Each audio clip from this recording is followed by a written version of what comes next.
Great. Once again, welcome to Crestron's MTA-205 space utilization class. We are going to begin our presentation. We have a lot of really good information to share with you and the team. We're excited about it. We are glad to have people with us from around the world. And it is very exciting to continue this presentation of classes that we have been running. This one's going to be a little bit fun. They've all been fun, but this is a little bit different. We are joined by some wonderful folks who've not been part of our presentation team, and so I'll be introducing them in a moment. Why don't we go ahead and start, Ken? If you could advance the slide, that'd be great. And we want to welcome you again all to MTA-205. As a reminder, the class will be recorded. It will be presented to online help later this week as a video and PowerPoint presentation for you to download. All questions and answers, please put in the question and answer window. We will do our best to answer those live. Anything we cannot answer live, we will send you answers in a spreadsheet at the end. For those of you who do not wish to see all of the video windows on the right-hand side, no problem. There's a little magic bar that if you bring your mouse over by one of the video images, you can slide the videos out of the way and just look at the presentation. And if you don't want to look at the presentation, you want to look at our smiling faces, you're welcome to do that as well. You have the choice to go for speaker view or gallery view in the top right corner of the Zoom environment. Having said all that fun stuff, let's go ahead and get started. We're going to start advancing our slides, and I'm going to turn this over to our instructors and give them the opportunity to be introduced. So Ken, if you could advance us to the next two slides, that'd be great.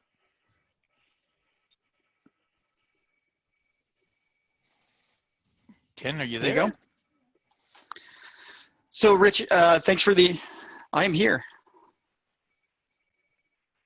Let me introduce you again. Hang on one second. Sorry, we had a little bit of a glitch there. Okay. All no problem. So let me introduce two of our wonderful instructors today.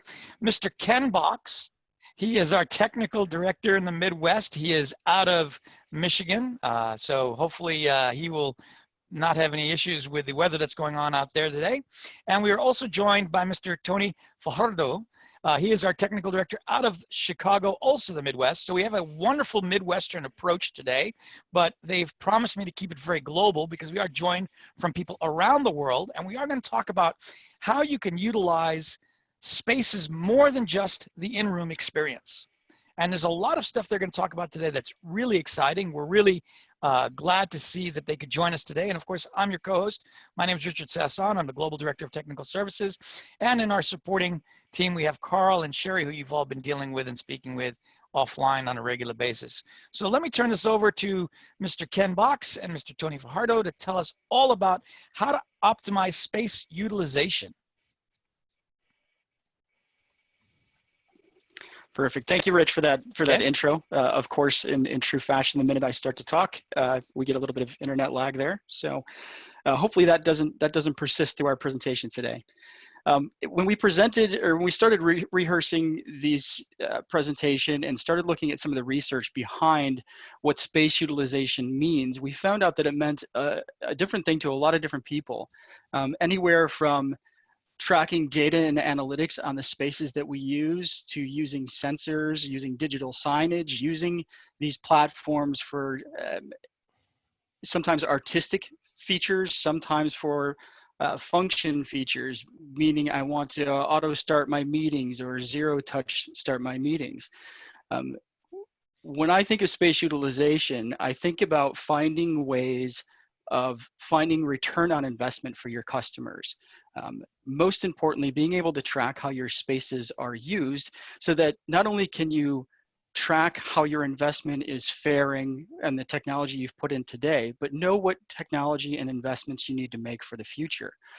If you're not collecting data, if you're not looking at the space as a whole, you may be missing something in your design practices. So we're going to deep dive into some of the aspects of space utilization today, but certainly it's not an exhaustive covering of space utilization because it means so many different things to so many people. The idea, though, the overwhelming idea is to provide a better user experience for people in your spaces. So in order to provide that, what we want to do first is talk about Crestron as an ecosystem. We have to approach this as a conversation about everything that happens within your spaces. It's something that's greater than the sum is greater than its parts. It's being able to take all of these little small widgets and devices that we use as separate entities and put them together to build an entire ecosystem. When people think about Crestron, a lot of the times they think of the training space, the classroom space, they think of a boardroom space, a meeting space. But Crestron is so much more than that. Crestron is, it is doing all of these parts and pieces in the background. And some of the things we're going to talk about today certainly apply into these meeting spaces. They apply, you can use some of the features that we're talking about to enhance these spaces as well. But a lot of what I want to focus on today and what we're here to talk about is what happens outside of these spaces. So when we look at it from an ecosystem, you know, we're talking about things like implementing sensors and shades and the audio system and maybe even interfacing with the security system, and then taking all of that back and doing some data and analytics based off of that. I know as a longtime Crestron designer, not all of my systems incorporate all of these different functions and from within the system. Sometimes I'm only doing small chunks and parts and pieces of this.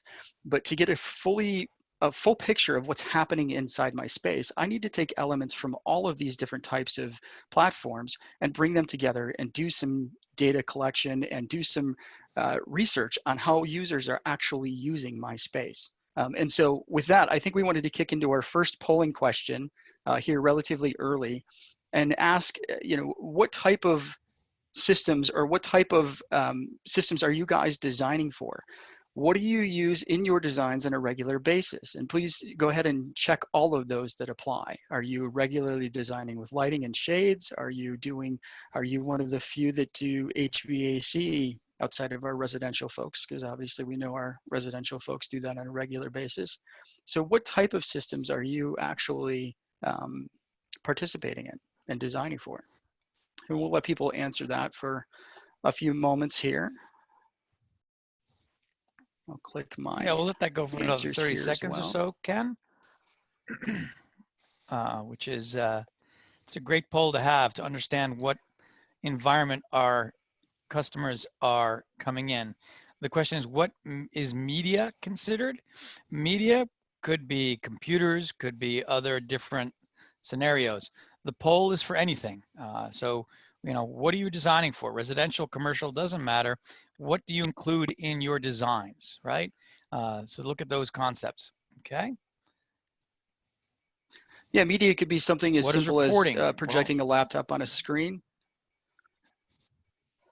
Reporting is doing that kind of data and analytics and pulling in that information. Are you monitoring, are you passively monitoring any of these features? Are you collecting data on those?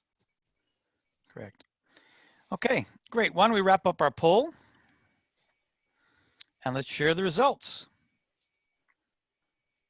I don't think there's anything shocking there, Ken, do you? No, nothing shocking at all.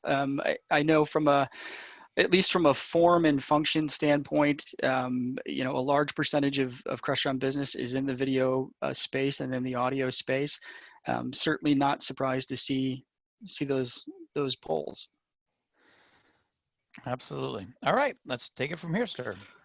So, so kind of moving into what we're going to look at here at a deeper level. Crestron's not just for the traditional AV space, and I think we've covered that a little bit. It is all of these parts and pieces together, and having information coming from all of these different systems can enhance your environments to become more user-friendly. You have to ask yourself, is the design that I'm doing, is it for a particular function, which is typically how a designer like myself would approach it? There's a ask, there's a request of a function that needs to take place. Or am I designing for form? Am I putting in something into this space that is there for more artistic reasons? Maybe it's there for decoration. Maybe it's digital art. Maybe it's an interactive session at a museum. Um, Certainly in today's environment, as the world has changed, there's this new hot topic. You know, every building that we talk about now wants to have a temperature sensor at the entrance of the building so that they can read temperatures of people coming in and out of the spaces. That is part of space utilization. There's a massive push for no-touch, zero-touch room configurations. That is all things that we need to take into consideration when we're talking about sensors, when we're talking about how do we utilize our spaces and how do we move forward. So we have to look at how these enhanced spaces, these smart spaces, affect traffic flow, affect navigation, affect our information sharing.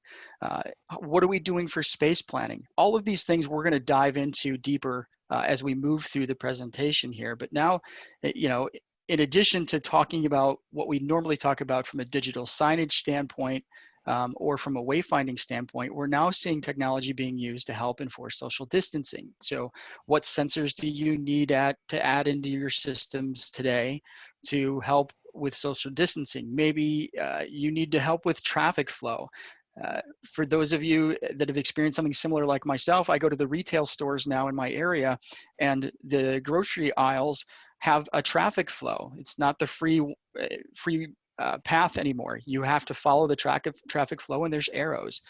Some of that is being tracked by technology in those spaces. So we've got to be ready to adapt and adjust our designs to fit in with how that new information needs to be presented. There's this interesting paradox that's going on now where facial recognition used to be a little bit of an ugly word in some circles, where nobody wanted to violate privacy and they didn't want facial recognition. Now we're in a point where facial recognition is being asked for more and more often because they need to be able to track who comes in and out of their spaces, not just knowing how many people were there, but exactly who was there, to track risk and exposure from that standpoint. So all of these things we're going to deep dive into. We're going to talk a little bit in depth about some of the products that we use for space utilization. And certainly there's much more that we can dive into these products, but let's go ahead and get started on one of our first topics, and that is scheduling. You can't have a conversation about space utilization without at least talking about scheduling. It is one of the core components that people use when they're planning their spaces. One of the big data metrics that people use is how often are your spaces being used? How often are they actually populated? And as a building planner, as a architect or a site planner, I need to know what the use of my spaces, what that contains. Do I need a whole bunch of huddle spaces? Do I need phone booth spaces? Do I need small spaces for 4 to 6 people? Do I need a small space for a single person? And all of that is changing rapidly as we start to return to the workforce. Rooms that were designated as huddle spaces are now being used as phone booths. So, Rich, I think we have a polling question here as well, talking about what type of spaces that you are seeing in the modern workplace, and are you seeing a change in those now that our epidemic has happened? Where are you seeing these spaces being changed? What do you think will be utilized in the new office environment as we all return to work? So what types of spaces do you see in that environment? So, you know, Ken, I think it's interesting because there are a lot of different spaces we've shown listed here. There may be others that people are thinking about, but it'll be very interesting to see the responses our attendees anticipate being utilized in our brave new world coming out of the COVID and Corona situation. So it really should be interesting to see what their perspective is as to where they see more and more people utilizing spaces and how they're going to utilize them moving forward. And one of the questions that came up is, what is a phone booth? A phone booth, you want to explain that one? You may want to explain the phone booth, Ken. Yeah, let me explain the phone booth idea. So in a lot of large open office spaces is where I see them most often. And I'm not thinking the the old school go into the phone booth and put your coin into the phone and close the door, but something similar to that. In the open office environment, sometimes it's often hard to take a phone call on your cell phone or in that environment. A phone booth is just a simple, small space. It's typically just large enough for a single person or maybe two people to go inside. There's sometimes a place to sit down in there, but it's a private space where I can just go make a phone call either on my cell phone, or sometimes there's a phone extension inside there. But it's a very, very small space that's not meant for presentation. It's a small, quiet space to make a phone call for one or two people. Great. So let me go ahead and wrap up the polling. And we'll get that here in another 3 seconds because I see a lot of people still answering. All right, we'll wrap that one up and let's take a look at the results. What's interesting, Ken, is the amount of people who really believe that home office will become a critical component moving forward. I think there's a lot of really good concepts that are being shared. Some people thought that meeting spaces will still be a very, very active component of it. Boardrooms are still there. But it's interesting to see the reduction in hoteling desks and people not seeing that as a main component. Really good information. I mean, do you want to add anything to that, Ken? Yeah, I thought that was very interesting too, that the idea, so prior to the COVID outbreak, hoteling was a very, very hot topic that I talked to people about, where they wanted these temporary spaces for people to land. And now I think the idea of it being a shared space is a little bit off-putting to people. So I was interested to see that result as well. Right. Okay, cool. By the way, I just want to make sure everyone understood, phone booths are an internal concept inside the building, not outside. The idea was that you have a small little dedicated space for a quote phone booth concept. Okay, great. All righty, Ken, take it away, my good sir. So let's take a look at where we're seeing scheduling. So we did our poll in advance of putting up some of these ideas here, just to see where we could get from an answer standpoint. But when people think about scheduling panels, when they're thinking about spaces that you schedule, they often think about our meeting spaces, our hoteling spaces, our phone booth, our community spaces, and obviously now our home office as well. Sometimes it can be a unique challenge to even schedule inside of our own homes. We trade on and off with for those folks that have a busy home life. You know, I may offset a Zoom call with a Zoom call that my wife is doing and make sure that we schedule those in off times. So this idea of scheduling spaces is fairly common. On a few occasions, I've had a lot of fun taking that concept to the next level. Instead of thinking about something as a physical space that needs to be scheduled, I think about something as an asset that needs to be scheduled. I've been a part of a couple of really cool projects that are out there. One of them was a classroom lab equipment project, where at one of the biomed colleges, there's extremely expensive scientific equipment, microscopes, fume hood integrations, lab testing equipment, those types of things. And the students had to reserve those particular lab equipments to do their testing on. And while all of that lab equipment was in the same laboratory, the students actually signed out the individual assets so that could be tracked. Another great example is development hardware for the gaming industry. So when the gaming industry builds games for PlayStation and Xbox and all of our mobile devices and our PC platforms, all of that software has to be tested on development hardware. It's not the same as you and I running down the street and picking up the latest gaming console and just testing it out to see what happens. That development hardware is extremely expensive. It's a huge investment for the game developers. And one of the partners we worked with previously, they would take that development hardware and put it on a cart and literally roll that cart to that developer's workstation when it was time for them to do their testing. We help them kind of solve that problem by implementing scheduling of that hardware, and not only being able to schedule it, but also being able to deliver that hardware to the user's desks from the data center using NVX, and transporting the video components and the USB control components from their data center to their desk. So the devices no longer had to roll around on carts and risk getting damaged and getting lost. So scheduling isn't just about spaces. Sometimes it's about scheduling those assets. On the flip side of that, a lot of people use that scheduling data, specifically those that are looking at the asset tracking. They're using it as billable resources. So they'll go through and run a report and see how often the chemistry department is using that lab equipment versus biomed, and being able to bill back those departments for time used on that equipment to track their return on investment. So scheduling can mean a lot, can take effect in a lot more places than what we traditionally think about. And it's really up to you as to what do you need to track? What parts and pieces do you need to track in your system to make sense that you're getting the good return on your investment? So let's take a look at a little bit of hardware. Just from a hardware perspective, the scheduling panels that Crestron sells is enterprise grade hardware. And I usually start off my conversations talking about some of the main features of using that enterprise grade hardware. It's not a repurposed tablet. It's not something that's going to be reliant on Wi-Fi that's out there.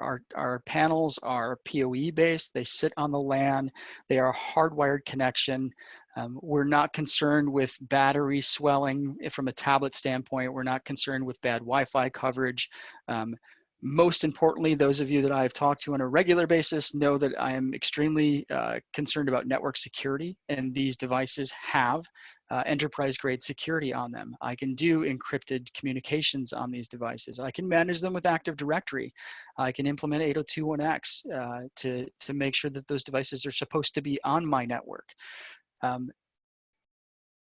These are devices that are, and we'll talk a little bit later about third-party applications that are on there, but for these main features, this is why people are taking these third-party applications and putting them on the Crestron panels as well, because it is enterprise-grade hardware.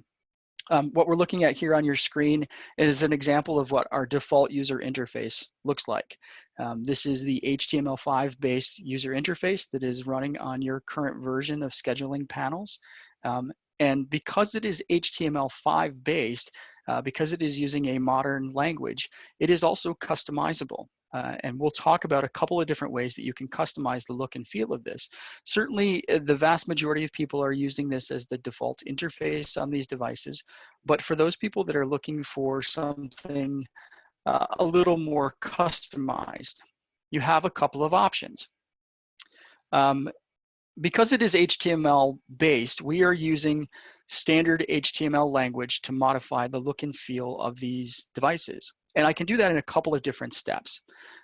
There is a process by which I can leave all of the raw HTML in place and just affect the style. So I want to affect what color the font is, or maybe I want to slightly change the size of an element. I want to make the font a little bit bigger. I want to make the background transparency change a little bit. If I'm looking to do just those minor tweaks, a minor change here and there, then I can use cascading style sheets, or CSS. It's a common way in the HTML language to go in and mark up an element and change a visual feature of that element. And all of our TSS panels support CSS sheets. You can find examples of theirs and a sample of that on the product page at Crestron.com. You can go to our TSS panel page, and there's a sample CSS sheet there for you to download, and you can modify that and try changing things as you desire and try that out. Most people are satisfied with kind of customizing that using CSS and using that style sheet to make those modifications. There are a few people out there that I have worked with that have expressed the desire and put in the interest of developing a completely new user interface themselves, of starting from the ground up and taking all of those elements, the meeting time, whether the room is occupied or reserved, all of those elements that are on there, but completely creating a completely new user interface. And we do that. That is available at the Crestron.com/developer, and we use what we call the software development kit. These are the raw HTML files, and that is what you can download there. You can download the example, and you can change all of the elements till your heart is content and do a completely new ground up design on that. So for those of you looking for something a little further in customization than CSS, the raw SDK is there. And a great example of that, we have a check-in feature on our touch panels, and we'll talk about that a little bit later. That check-in feature is a button on the panel that you press to say, I'm here, my meeting can start. Some people want that check-in button to be prominent on the front page, and some people don't mind that it's behind one of the page flips that's there. Tony had a great example, I think, of one of your customers was looking to move that check-in button to the front of the screen, and we were able to provide that as a solution using the SDK. Take that actual element and move it to the front page. And sometimes you can make that happen just by using the SDK. But certainly at crestron.com/developer, you can find more information about the SDK and about programming for our panels in HTML5 in general. And then the CSS sheets, again, are on the product page themselves. There's examples to download from there. We also have a variety of mounting hardware. And for those of you designers that have to design for the real world, you'll know how important that this is. All too often we get challenged by the spaces that these devices need to be mounted in. They need to be mounted to glass. They need to be mounted into concrete block. They need to be in a place where wire path is difficult. Crestron has a full suite of mounting options for these devices, everything from tabletop to glass mounts to flush mounts. There are a lot of different options for mounting in there. It's a complete package there for you to mount to those surfaces. And then we've got these fantastic accessories that add on to the scheduling panels themselves. And these are indicators that correspond to the schedule that's happening on the panel. So by default, kind of out of the box, the behavior is if the room is available, then the sign is green. If the room is occupied or reserved, then the sign is red. Pretty universal go stop information there. These are ways that you can communicate very, very quickly with your end users about what spaces are available for them to go into. Oftentimes you'll be able to see down an entire hallway and make the decision, okay, are any of my rooms available? I don't see, I see everything as a sea of red down there, so I'm not gonna bother to walk down that hall. I'll check the other hall to see if there's an available room. I've even had some of my customers will do kind of a aggregation of rooms where each individual room has a status sign, but then there's also at the end of the hallway, there's a status sign, and if any one of those rooms is available, then that status sign is green, but if they're all booked, then that status sign is red, and that allows people from farther away to know whether or not they can go into those spaces and find an available room. And for these bars, for these light bars to work and the status signs to work, it is a USB connection to the touch panel itself. So you simply take the USB connection into the panel, and the panel is driving the state of that status sign. There is no programming required. Now, you have the ability on the status signs themselves, not on the light bar is USB only, but on the status signs themselves, they also talk to our processors via CrestNet. And CrestNet can be used to communicate to that sign directly from a processor. So if you want to do some custom logic with these signs, that's also an option for you. And a great example of that is, while typically these are used as a status indicator for room availability, I have a lot of customers that use them to track mic mutes. So I take my DSP information and I know whether or not my microphones are muted or not, and I put a sign up in my conference room, and that sign tracks whether the microphones are muted or unmuted for the people that are in the room. Kind of the sky's the limit on those. You can go ahead and decide what makes sense from a status indication. But if you're using the USB connectivity, the most important thing is there's no programming required. It just plugs in and it works. We've also, in the most recent versions of firmware on these devices, we've added the ability to do custom colors without programming. And this is a relatively new, it's been in there for a couple of firmware revisions, but this is a relatively new addition to these panels. It was the #1 requested feature that I got as a technical director, where people wanted to be able to brand these to their own colors and use those. And in today's modern world, in our poll, we talked about so many people working from home and migrating to the home office. I have taken one of my status signs and put it right outside the door here in my home office.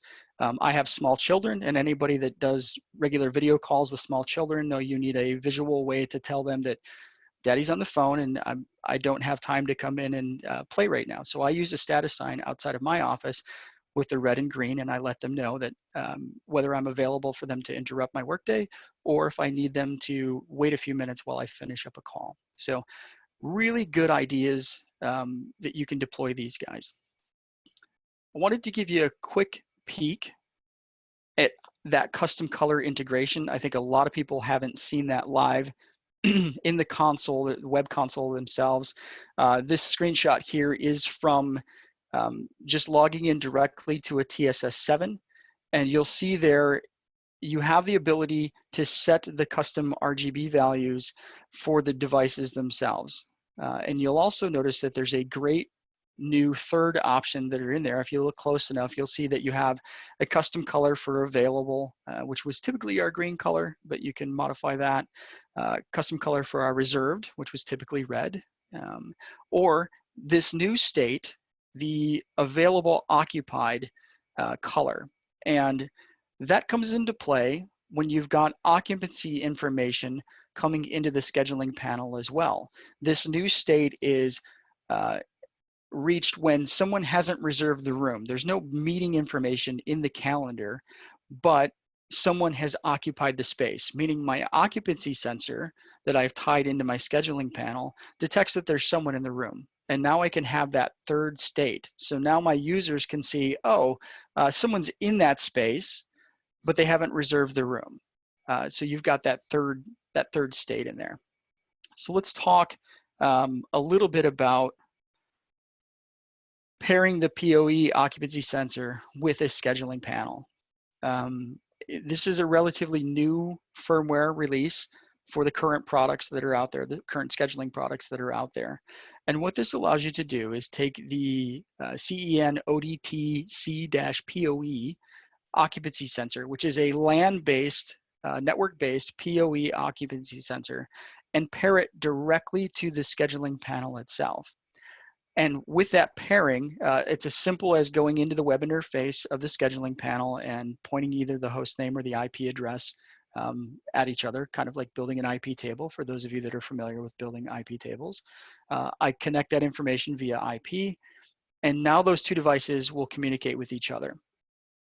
When I add that in there, I also have a few more features that I can enable, such as decline for no-show. And we're going to talk about how decline for no-show works and what decline for no-show is in the next couple of slides.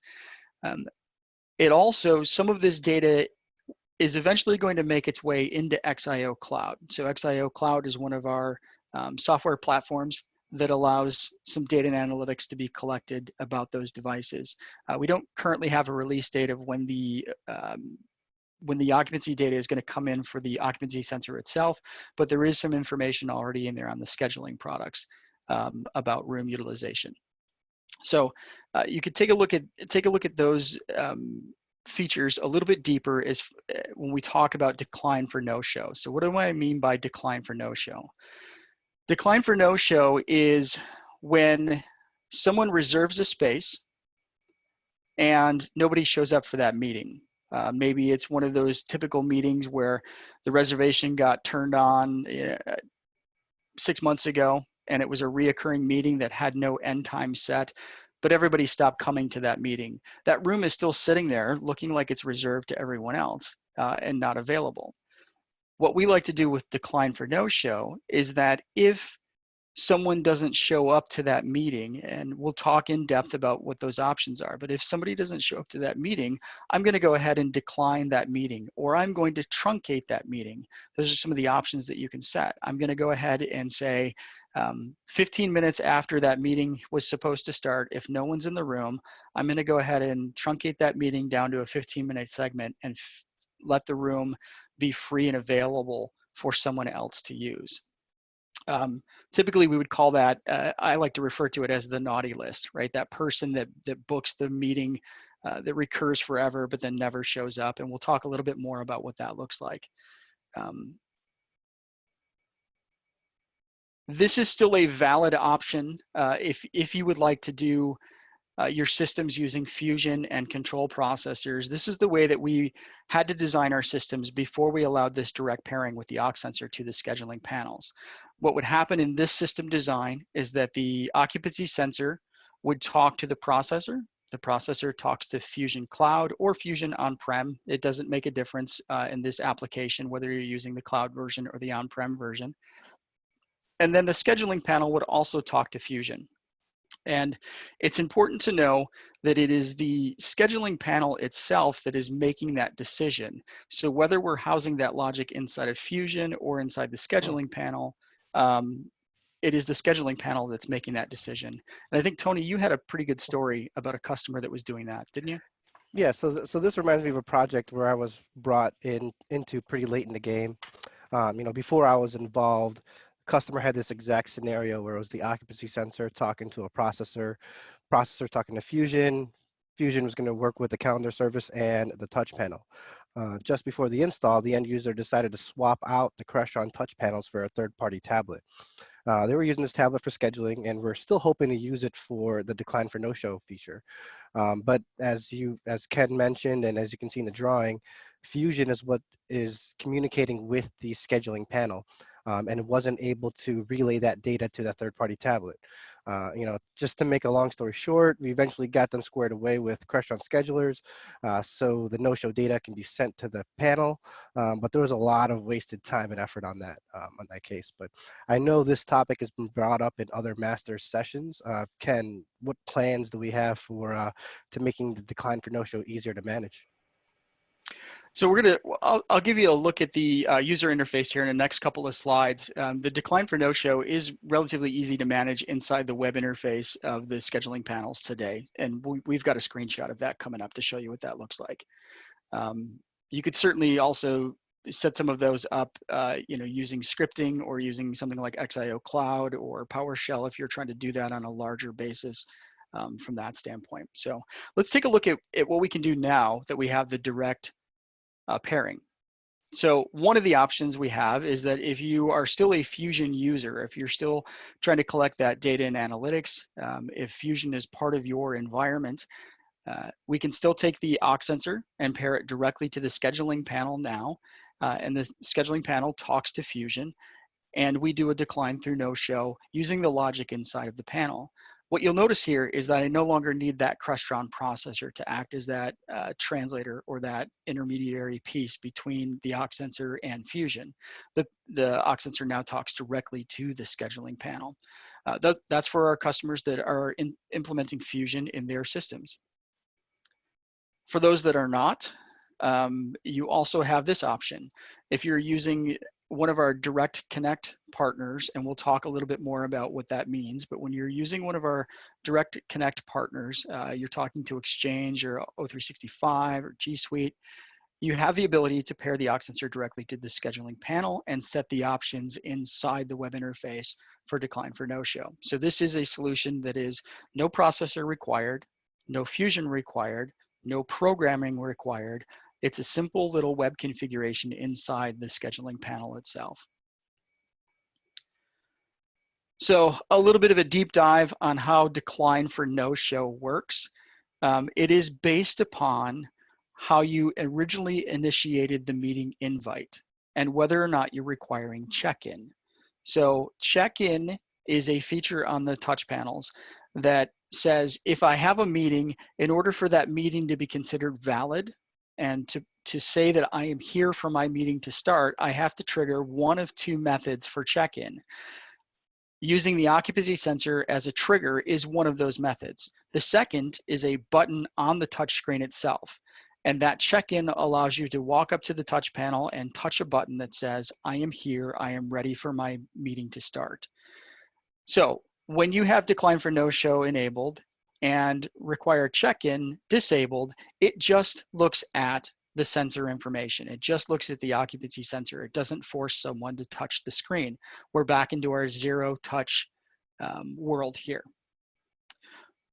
With decline for no-show enabled and check-in enabled, it works with the sensor or the check-in. So it's an or situation. I can either touch the button or I can trigger based off of entering into the space.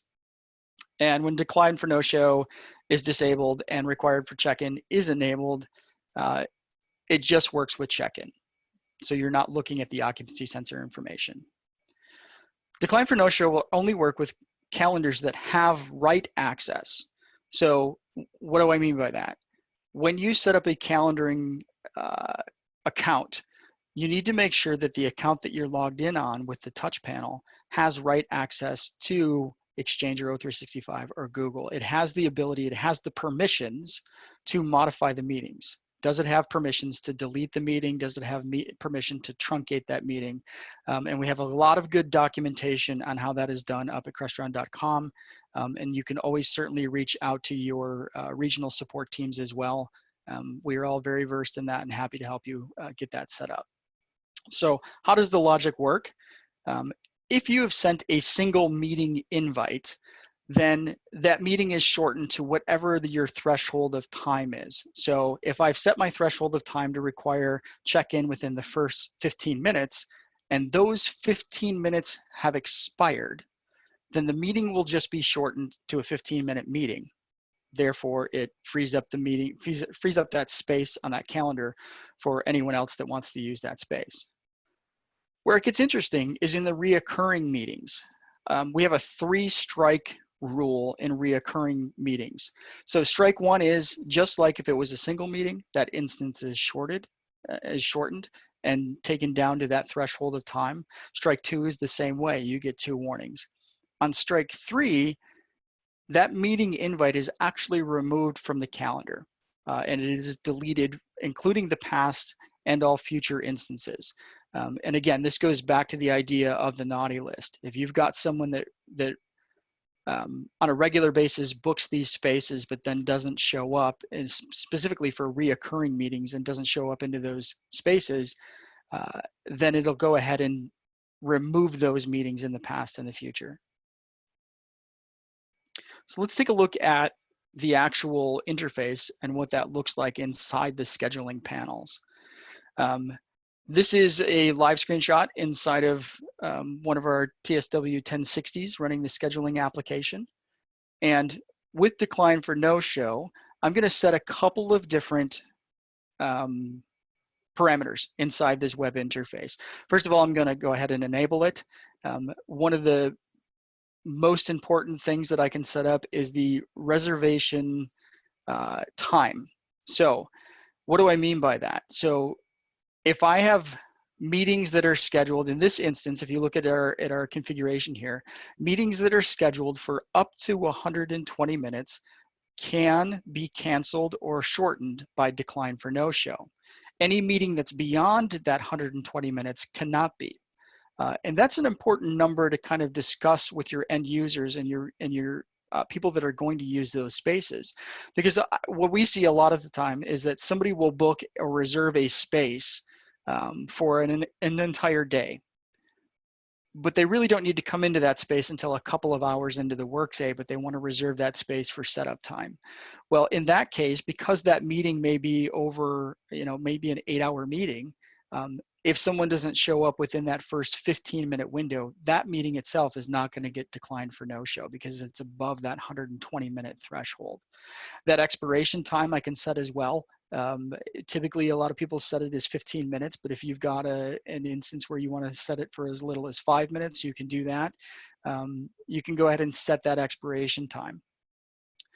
Decline the exact minute is an interesting thought, and you'll have to decide whether or not you want to enable that or not. Decline at the exact minute means I'm going to look for motion. I'm going to see if there is someone in the space exactly 15 minutes after my meeting has started, or exactly 5 minutes, or exactly 10 minutes. And what this does is this helps with if meetings overlap, meaning let's say at 9 o'clock in the morning, meeting A is supposed to end. Those people get up and they walk out. Well, with decline for no-show enabled, if those people walk out at 9 a.m., that will still trigger the occupancy for the next meeting that was supposed to start at 9. So that people moving inside that space may trigger that threshold as they exit that space. What decline at exact minute does is it does another check at that 15-minute mark to make sure that the people that are in there for the current meeting did come in and were there by that 15-minute mark. So a lot of people enable that as well to make sure that that room overflow doesn't give you a false positive on the check-in. And then the check-in time is how many minutes are available, how many minutes can you check into the meeting before the meeting starts, and how many minutes can you check in after the meeting begins. And those are all thresholds that you can set based off of feedback from your customers and how you want those to behave. I think we've got a polling question coming up here, Rich. We do, Ken. We're going to talk about calendaring platforms, and what calendaring platforms do you guys see used out in the space today?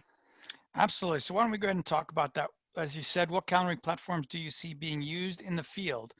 While our audience is answering our poll, they have lots and lots of questions that have been coming in, Ken. A lot of great feedback, a lot of questions. I think we need to slow down a little bit for them and go over a few things. Let's do it.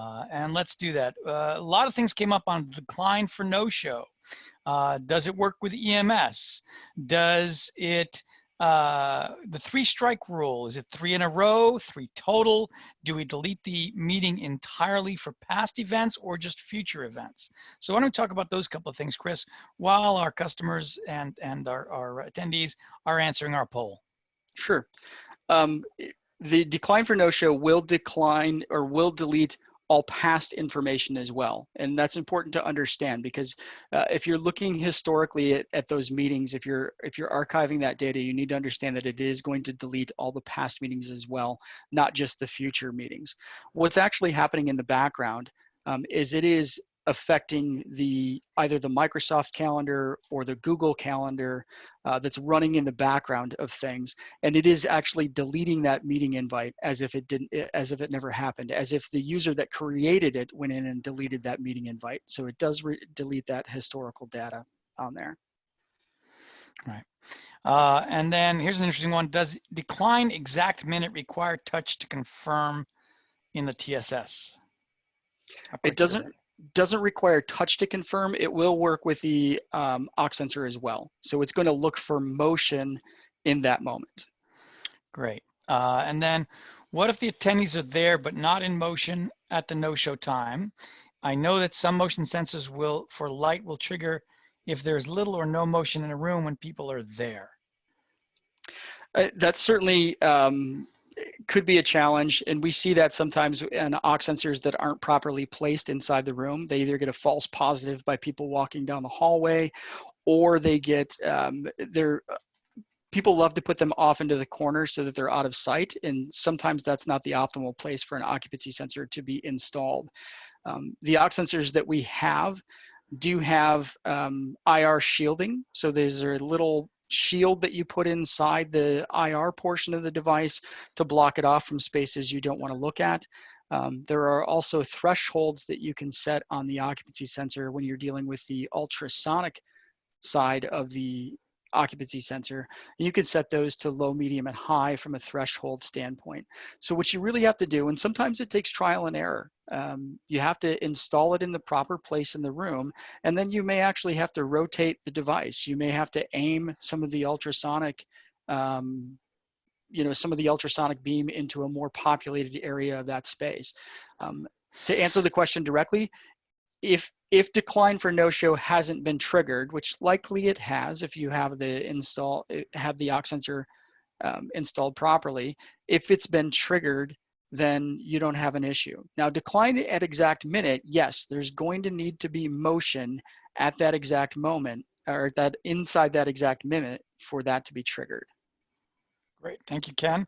Tony and I will try and bump out as many of the other questions that are coming in. But here's our results. Most of our audience is using Microsoft Office 365 and or Microsoft Exchange, pretty neck and neck. And then from there, it's a mix, which is interesting. The number 2 is Google G Suite. So from there, it's pretty interesting to see what people are using.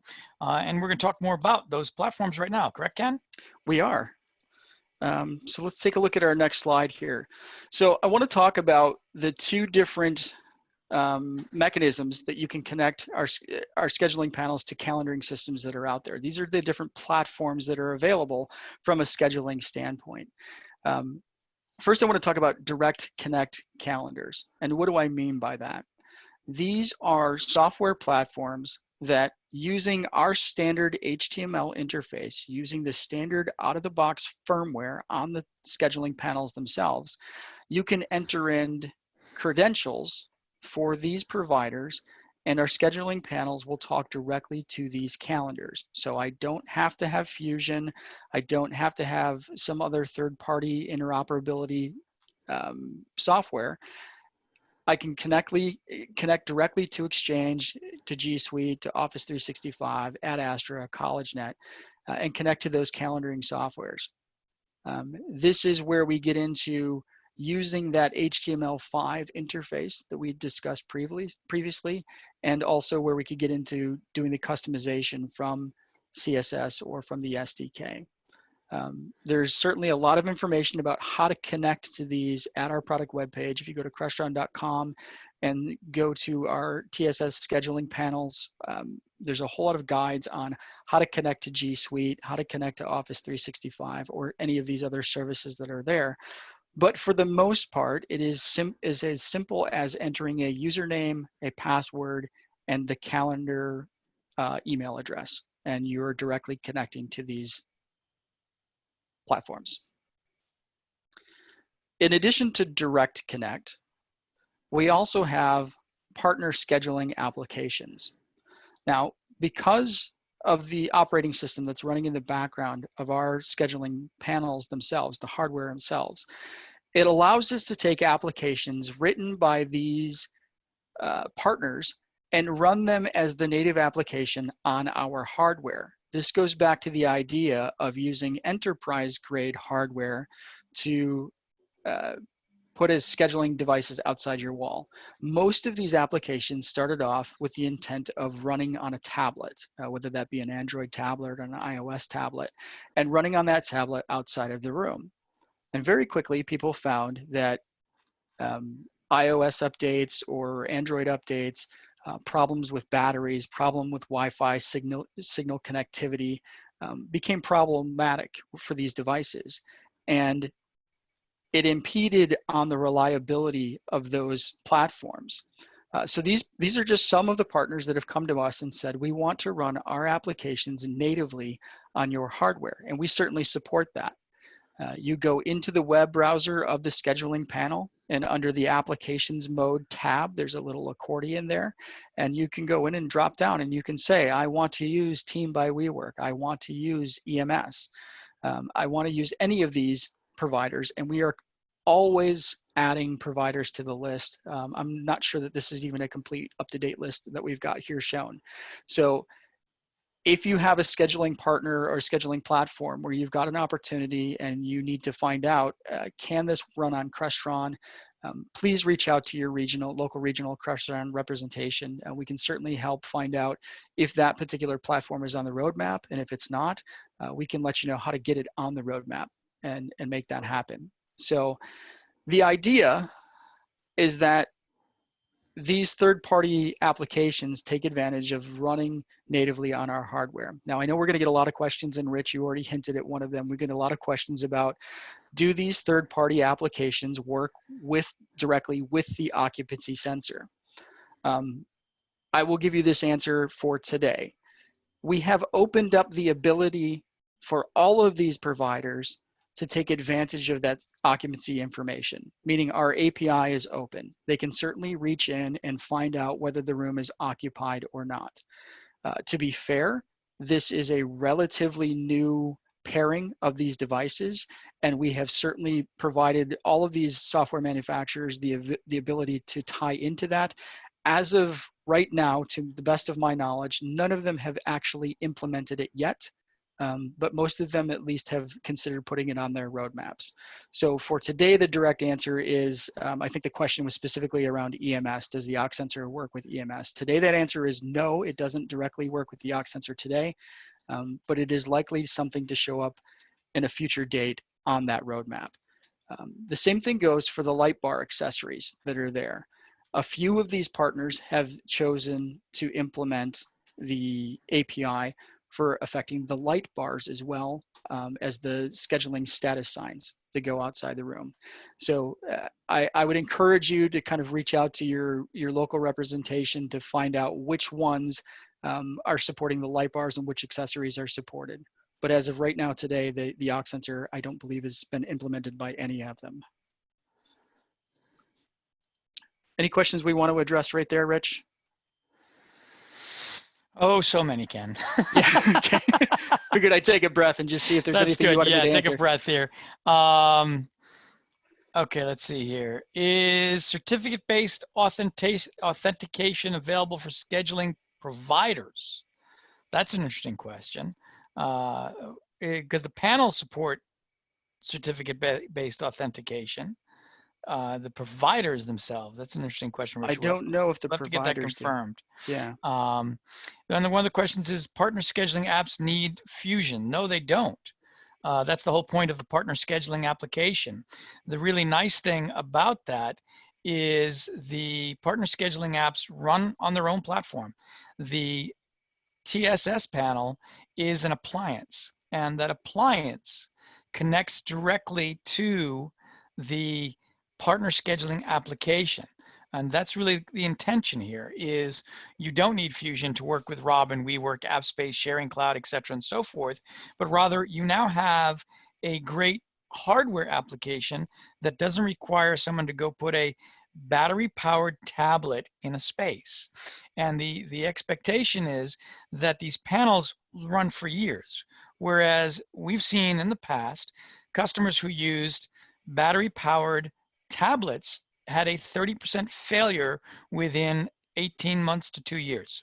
And they would just go around and replace all these tablets, and I'm not going to say brands, just call them tablets, to be able to keep their rooms working. Whereas you don't have that problem with the PoE TSS panels, which are less expensive than the TSW panels. No ATSS panel cannot be converted to a TSW panel, but you can use a TSW panel as a scheduling panel. So that capability does exist. So if you have a TSW 60 series panel, you can use that as a scheduling panel as well if you so choose. We appreciate you spending the additional money, but cost effective wise for scheduling, TSS is your better bet.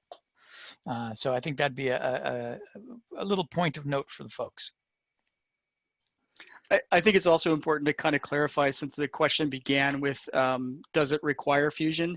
It is also fair to point out that it does not interact with Fusion at any point. So if you're looking for data and analytics collection, you'd be doing that data and analytics collection from the third-party applications. So if you need that information, make sure that they support it. That information is not going to come into Fusion. The panel itself can come into Fusion to tell you whether it's online or offline and make sure that it's available for people to use, but none of the scheduling information would come from a third party into Fusion. Okay, we wanted to take just a quick brief look. I'm going to go through the next few slides relatively quickly. We're going to take a look at a couple of the screenshots from these partners. Certainly not exhaustive, but just give you an idea of what some of these user interfaces look like. There's certainly, each one is uniquely branded for that platform. This is looking at Team by WeWork. All of these have different levels and abilities for customization. I would just say that if you're looking into one of these, or if your customers are on one of these platforms, certainly we can help you guys with some basic questions about these platforms, but reach out to these third-party providers as well to get the details on costs associated for room licensing and customization for the interface. Because again, in this third-party application mode, We are simply a piece of hardware. We are running their software application on our device. So here's an example of team uses a check-in feature as well. You have the ability to check in. And this is what it looks like when they're actually having a space in use. Appspace is another big partner of ours. A lot of you are probably familiar with our partnership with Appspace, and we're going to talk about Appspace a little bit later in the presentation here as well. They have their own scheduling platform, and they do a great thing where they allow some digital signage to happen in the background as well, and we're going to talk about that in our next segment of this presentation.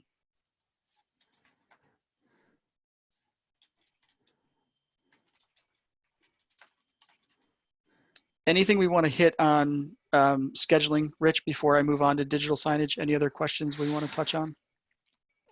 Yes. Do we plan to integrate with Condeco? I get asked that a lot. I don't know where Condeco is on the roadmap. I'd be happy to ask the engineering team what we're looking at from that standpoint, but I don't know where we're at with Condeco. Okay. Is my honest answer. We'll ask. We'll ask the engineering team if that's on the roadmap. We'll get back to them on that one. That's great. Here's an interesting one. Any way to integrate no-show option with a camera and have people in room count capability without a processor? Camera connected directly to Crestron panel over an IP network.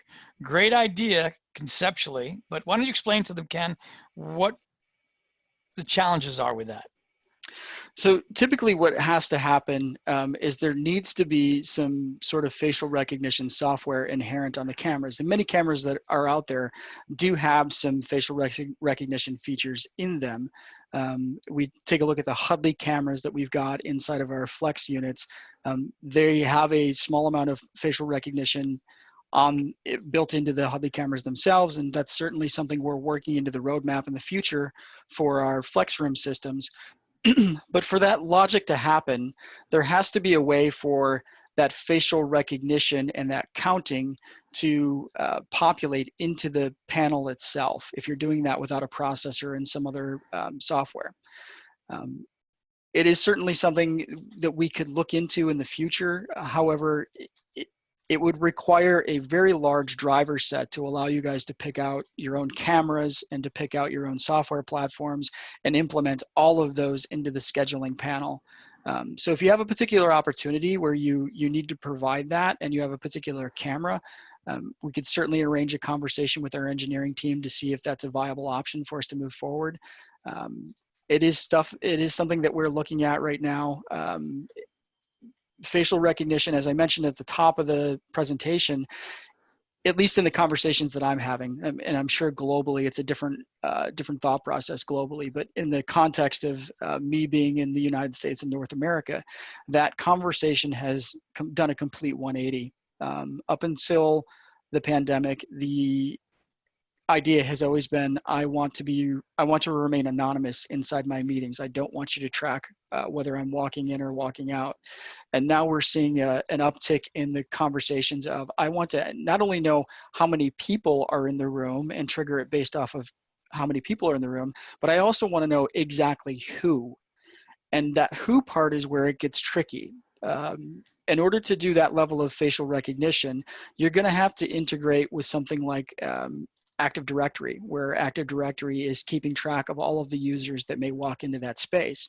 You're also going to have to interact with something that stores the images of all of your users for a facial recognition standpoint. So there's multi-layers of software that has to come together in order for that to work. And I don't know how viable that is long-term to build that all within the horsepower of a scheduling panel alone, but it is something we're certainly looking at in the future with more advanced processing power. Sorry, that was kind of a long answer. Apologies. No problem. Thank you, Ken. The idea was to give you a breather, but you went down the line. That's all good. So why don't we go ahead and go on to digital signage, as we are just past the top of the hour. So perfect.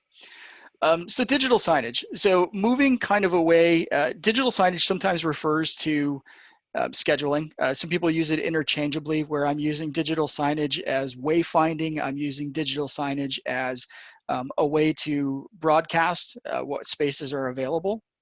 But with digital signage, the idea is that you are conveying information to your users a lot of the times in a public space, or maybe even sometimes inside the meeting room space, or down hallways, down cafeterias.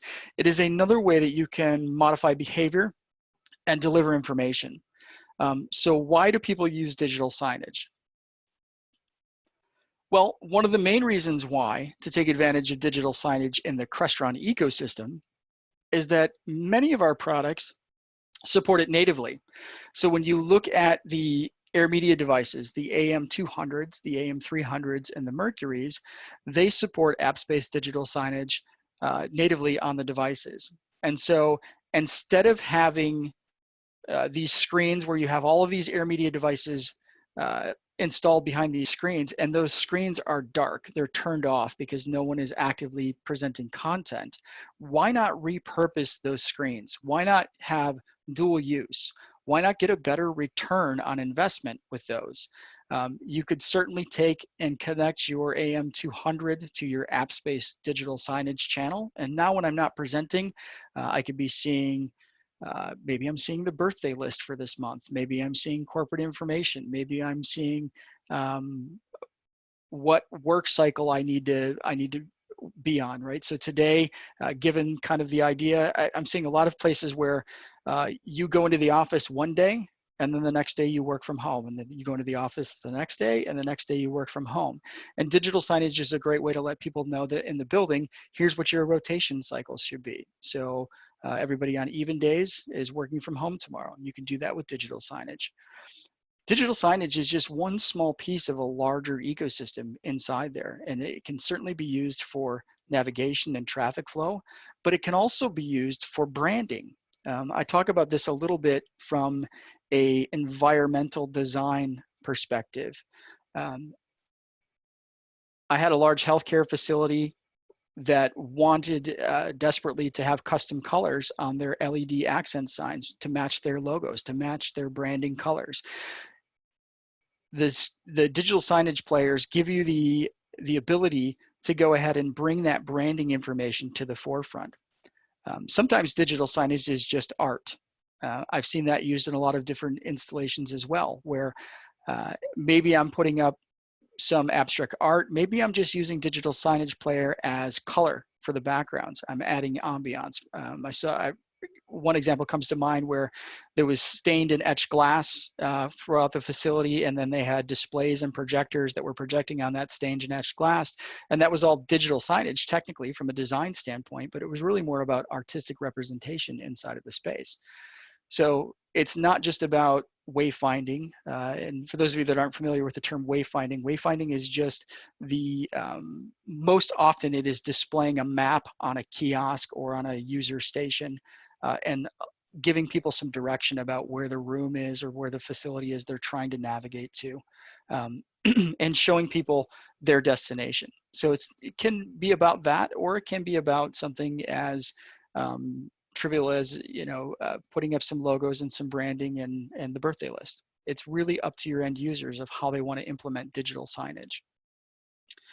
Crestron has a couple of different methods to integrate with digital signage.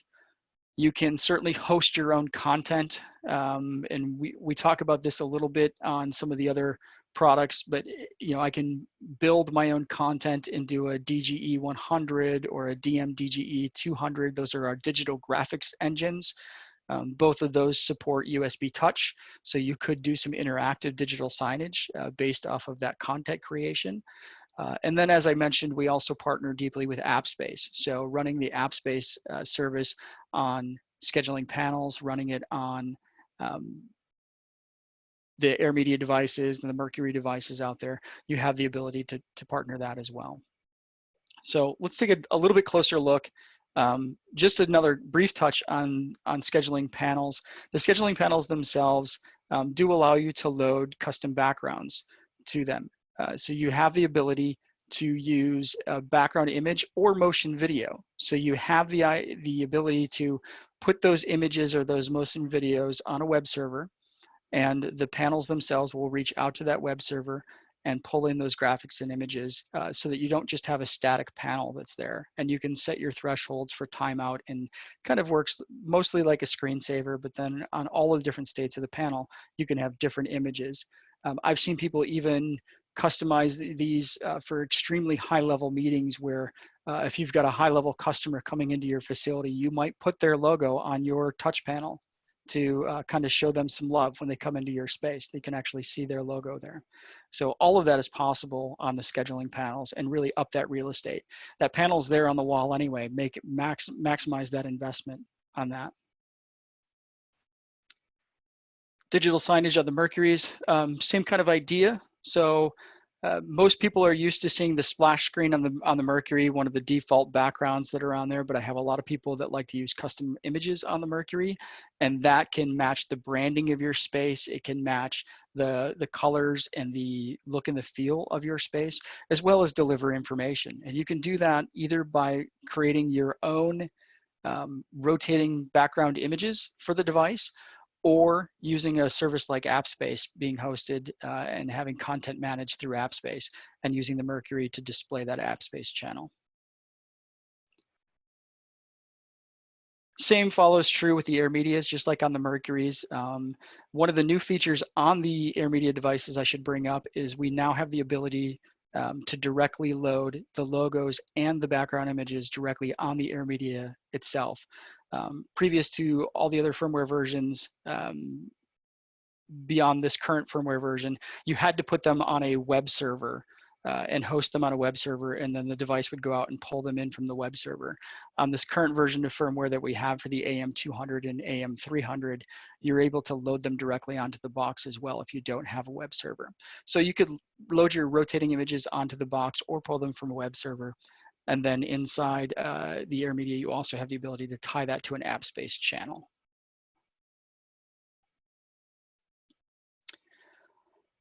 I get asked about wayfinding quite a bit, and whether or not Crestron can do wayfinding, and it's always an interesting conversation. And I will give you the same answer that I give everyone else that asks me that question.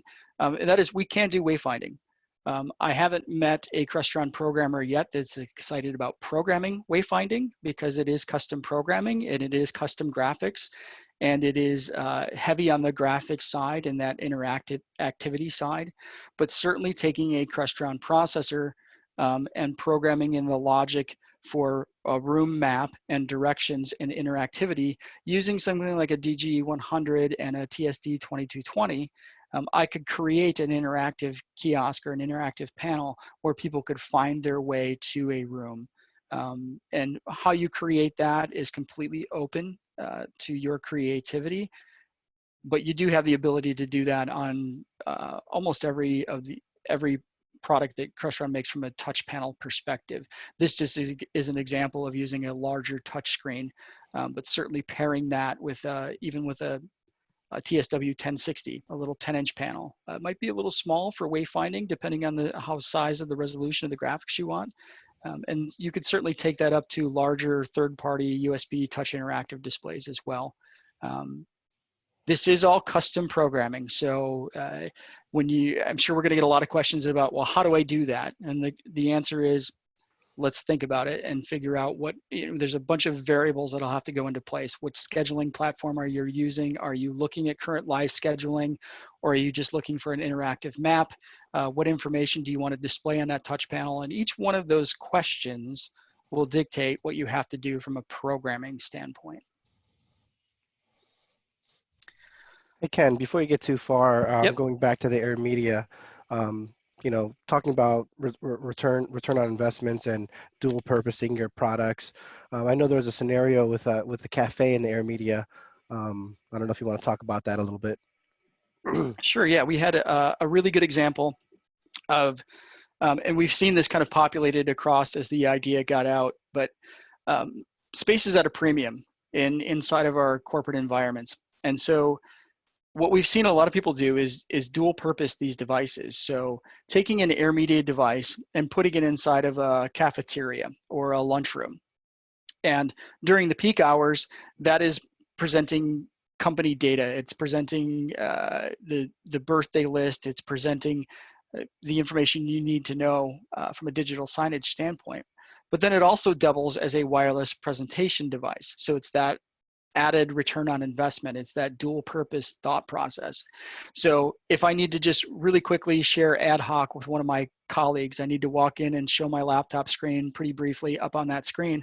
I can walk into that lunchroom, connect to that air media, start my presentation, have my quick conversation, dual purpose that space. And then when I'm all said and done, I can disconnect from my air media device and go back to using my digital signage. It is certainly a great way to get better return on investment. I've even seen people do it in the hallways. I'm reminded of an installation that's happening a little bit farther south of me at an emergency management facility for a local county that's down there. And they have displays in the hallway that are running digital signage and information displays just in the general hallway, but all of those are running on air media because they wanted the ability for users to walk up and share their screen very quickly in the hallway and share some information.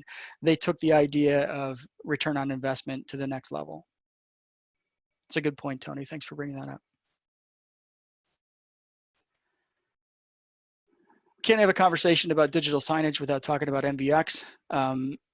NVX is not a digital signage player in the traditional sense that you're going to actually load content onto NVX, but digital signage can be distributed using NVX, and it is a very powerful way to take your digital signage players and get them across your network in a cost-effective manner.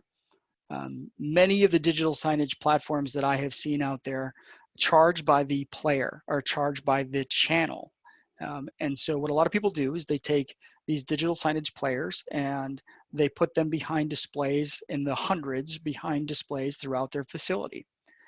And they pay a license fee on every single one of those players for having them active. They've also got to make sure that those players are healthy and up and running and updated with content, and it can become exponentially more complicated to manage that amount of players.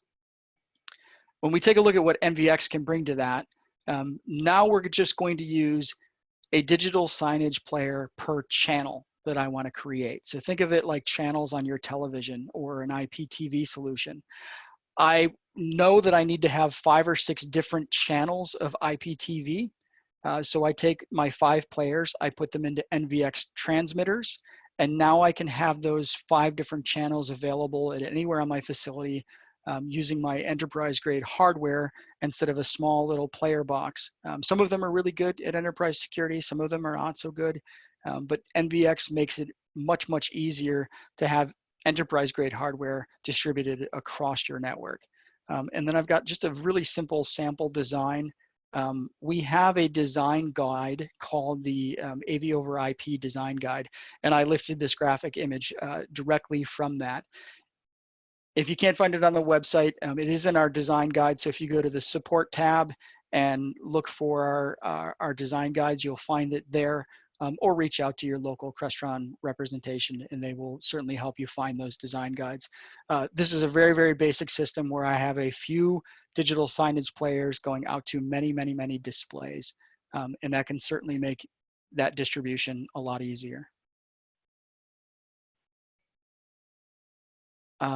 Okay, so we have our next topic coming up on sensors. Is there anything we want to take on digital signage for questions before we move on? Oh, this has been a lot of really great questions coming in about digital signage and AM200. One of the things is that we are talking with other vendors to do digital signage beyond Appspace. Appspace is just one of our close partners, and they've been really wonderful in working with us and partnering to get our platform running. But we are working with others, and if there are customers out there and other signage partners, let us know. We'll be more than glad to set up introductions and going on from that. One of the nice questions that keeps coming up is integrating RFID and NFC capable devices on our touchscreens. We actually showed at Integrated Systems Europe in February, integrating third-party NFC readers or RFID readers with our technology, Ethernet-based readers that would connect into control processors such as 4 series, 3 series, or VC4 that would allow you to have a badge reader or a Bluetooth near field communication NFC device register when someone walks into a room. So the technology exists today. You can do that. It is an option. It does take programming to do it, but the capabilities and possibilities are there. We are actually looking at further development with that technology to integrate it into our products, but at the present time, it is a third-party integration with a control processor. So, oh, I'm sorry, I didn't launch the polling. You got to remind me that if it didn't pop up on the screen there, Ken. So Oh, we'll leave sorry. that running. My apologies. Yep. We'll leave that up and running. What type of sensors do you use in your designs, which is great. So we're covering that. Okay, there's a question about the NME 100. We're not discussing that product in here because it's not being released in the next couple of months, so it's on hold. But right now for digital signage, the AM200, AM300 is a great solution, and we recommend that. And for those of you who are sending in lots of signage requests, wonderful. We actually do work very nicely with BrightSign, but they are a player versus a content generator. So that's a different concept. So those are things like that that we're looking at. NVX can be used for digital signage, but the idea is that it is transporting the digital signage player to your destination. So instead of having a digital signage player in every single room, you can have digital signage players fed to multiple rooms, as Ken explained, having a single player or a few reduced amount of players in the system.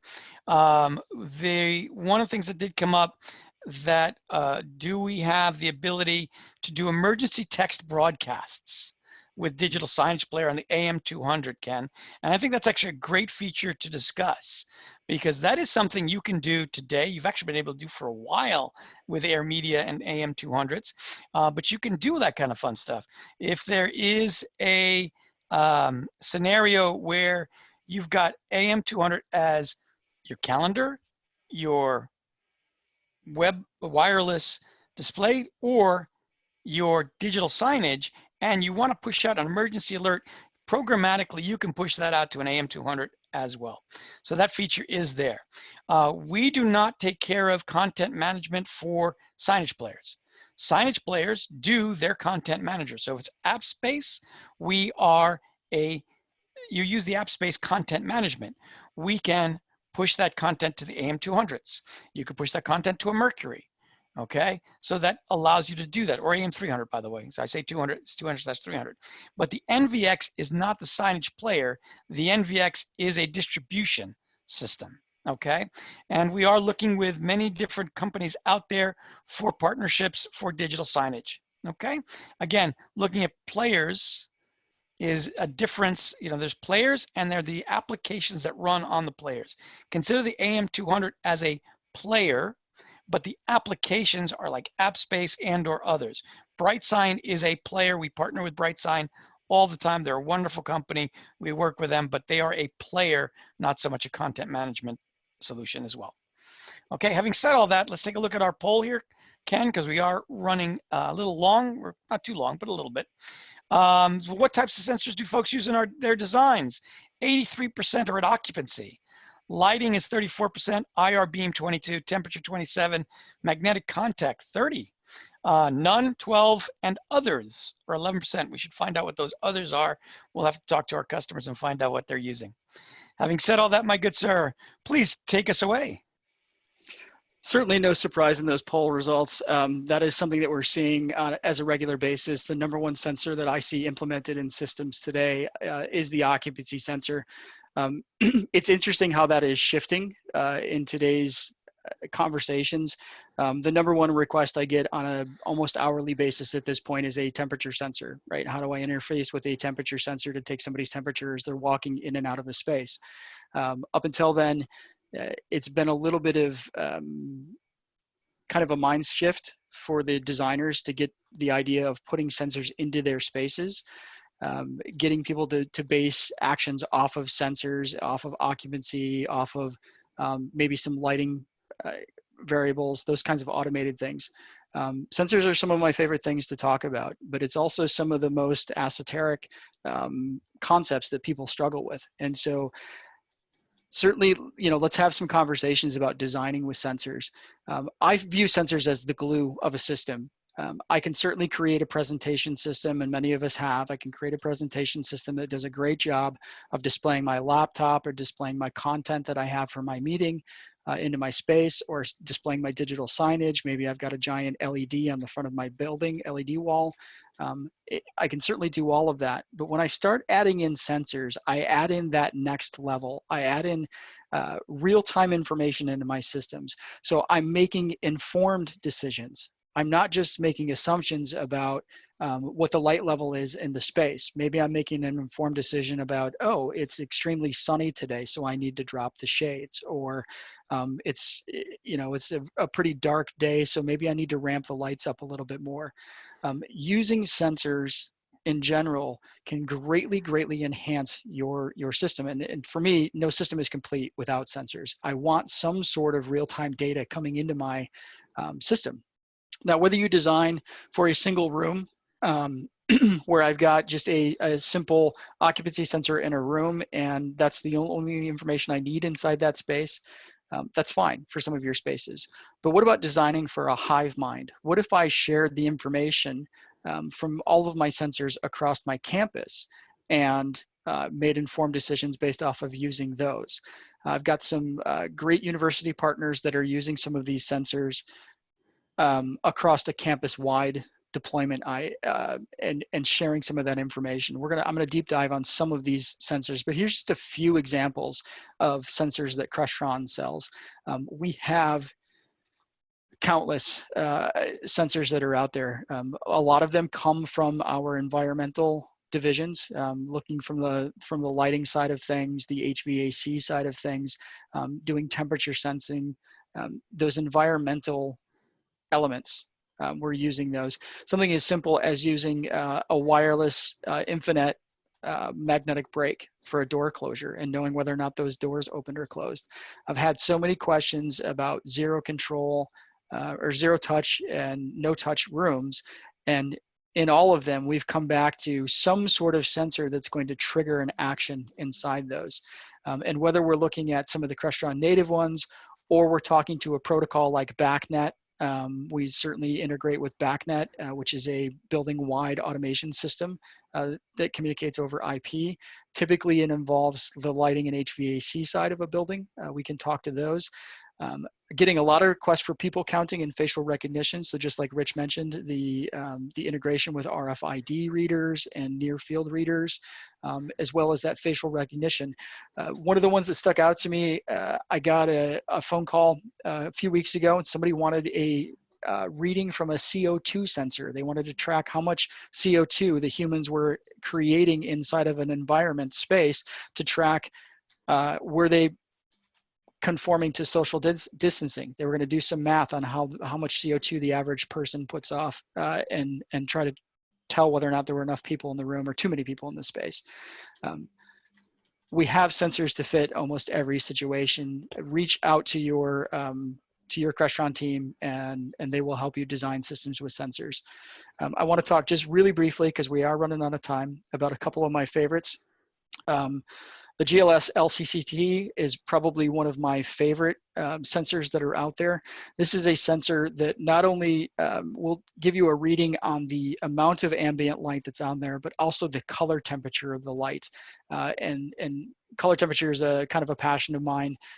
And being able to color match what's happening on the outside world to what's happening inside your facilities is a very powerful thing that you can do for the people in your spaces. The idea of your circadian rhythm, which is your body's natural time clock. It's the thing that makes you sleepy at night and wide awake in the morning, and all the other things that happen in between your day. Your body has that natural rhythm or that natural clock that's inside of there. And many of us are driven by the type of light that we're exposed to. the amount of blue in that spectrum, you know, the color temperature of that light. That's why a lot of us wear some of these silly things, right? Where it reflects, it cuts out the blue in the screens that you're staring at all day. Using this lighting sensor to do a color temperature match is a very powerful way of providing a subtle but very impactful change on your user experience. And then obviously we talked a lot about occupancy sensors. It is part of AV framework, so if you're doing configuration as opposed to hard programming, this is a great product to go take a look at. But anything from an IR beam break to a wall sensor to lighting sensors are out there for your use to better your systems. And then, of course, when we have the sensor conversation, I just want to touch very briefly. We did a deep dive on data and analytics. There's a great session that we've done previously in the Masters sessions. Go back and watch that one on data and analytics. But because we're talking about sensors and space utilization, we'd be remiss if we didn't actually talk about collecting some of that data. So I just want to hit a couple of highlights here, but please, for a deep dive on this, go back and watch those previous courses. So when we talk about space planning in general, we need to collect how all of these things work together. And now more than ever, we need to know how people are going to return to the workforce. It's a brand new day. We don't know what our population is going to look like inside of our environments. For the past decade, we've been able to track. This is what an open office looks like. This is what a classroom looks like. But we're not sure. None of us are sure now moving into this new environment what that's going to look like. Now is the time to collect that data. Now is the time to start collecting the data and taking a look at what are we going to do differently tomorrow when we return versus what we've been doing in the past. And so collecting all of that data, whether you're using XIO Cloud or Fusion, is a great way to pull in that information. And we certainly don't have time to deep dive into both of these platforms, but if you're using XIO Cloud and Fusion, there is a little bit of overlap from a data perspective. Just remember a couple of key things. Fusion is custom programming. So when I need those custom attributes, when I need that down to the very, very minute detail that I need to custom code for, that's Fusion.